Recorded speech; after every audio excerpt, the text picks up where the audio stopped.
Ayan, mga ka-happy Valentine's na, ano. Tayo po ibabiyahe pa EDSA naman. So, gamit pa rin natin ang Dynamax. Okay, 1, 2, speed 2 tayo. Tayo natin yung signal light. Okay. So, na-testing na natin to sa Pampanga, San Fernando. Naisagad-sagad ko talaga to. Naiinip kasi ako kaya 75 sa sagad-sagad natin lagi, lalo na nang pauwi. Hindi ko pa po na ay nako, bakit ganyan dyan sa mga salubong, isang mabilis na nag-overtake dyan sa kanan, sa shoulder, yari na, head on yan. So ayan, at natin, babaybayin lang natin tong Mindanao Avenue, tapos mag-EDSA na tayo. Diretso na lang siguro tayo sa may north. So kung makikita nyo, 8 kilometers, 9 kilometers na tayo. So papunta tayo sa EDSA. Anniversary po kasi ng Provide, no? Yung ating kasama sa insurance. Ba yung Aerox sumahataw, oh. So 64 lang yung takbo natin. Yari ka dyan, pagbulaga ka dyan.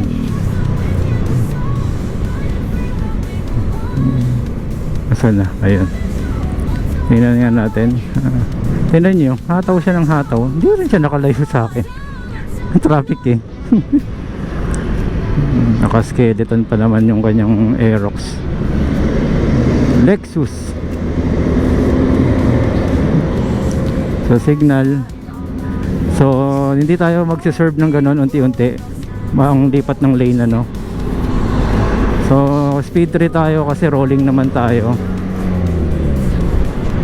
So papagawa rin pala natin, papapalitan ko yung hose nito sa harapan. Actually gusto ko kasing gawing braided, ayun, ito yung kakambal nating X-Max. Ayan, yan, X-Max yan, naka-aray na Kiyonari. Ang ganda ng Kiyonari talaga na kaya lang matte kasi yan ayan, ganda. Pati yung niya, tiner na niya dun sa senyasan natin ng kapwa rider na merong lubak okay. Yung X-Max naiipit. Ayan, nas nauna tuloy tayo.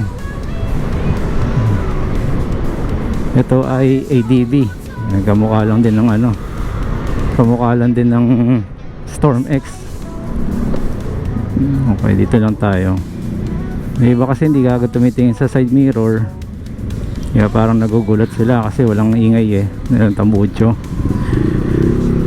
Okay, tayo papuntang EDSA Kamuning. So yun lang guys, at ingat lang po sa biyahe at magbaon ng mahabang pasensya ngayon po dahil po ginagawa po itong SB Road. Lahat po affected yan, yung Mindanao Avenue, Caloocan, Malabon, Valenzuela, Quezon City. Ayan po mga magiging affected na lugar dyan. Ang buntot po umahaba, umaabot po sa bawat lungsod bawat bawat lugar na ayan. Chill lang. Ito naman kasi ayaw siya ay nako, tayo na mag-a-adjust masyado nang mabagal at mainit.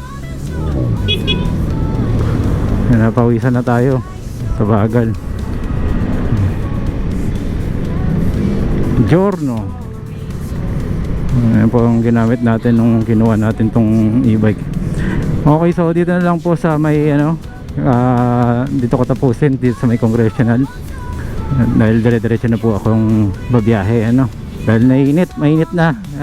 Tumila ang ulan, sumugod ang init naman. Okay, so maraming salamat po at patuloy lang po kayo sa sumubaybay. Malay nyo po may mga na tayo, may mga magkaroon na tayo ng mga pamigay natin dito, alam nyo na, diba? So okay, maraming salamat. Share nyo po kung nagustuhan nyo po itong video na to. Subscribe na rin po kayo. Thank you. Yan, syempre papakita natin ang mga sabayan natin sa motor. May angkas sila kaya nauunahan natin sila.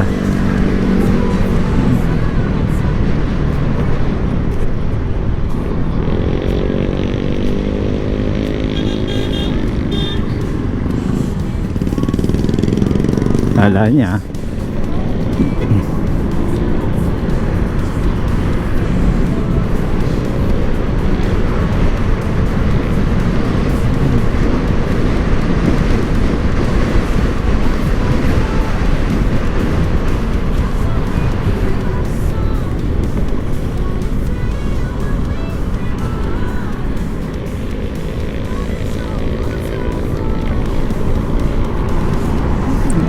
may parang umuulan nga ba yan, nakasapatos tayo. Ay nako, ba naman ulan to. Okay, ito na. Alright guys, nandito na tayo sa may EDSA, kung saan tayo madalas nagbe-video. Umuulan, sakto na, nakarating na tayo dito kahit pa paano makakasilong na tayo. Uy, saan nyo lumalakas? So yan, ito po ang Quezon Avenue Station. So ito na, EDSA guys. Binabakbakan ko ng 2 and 3 ang ating speed. Okay, dito na lang guys. At babaybayin ko na to. Thank you ulit. So okay, once again, Marvin Chua Motovlog po. Maraming salamat po. Salamat din po sa mga nag-subscribe. Subscribe, okay. Bulol pa, no?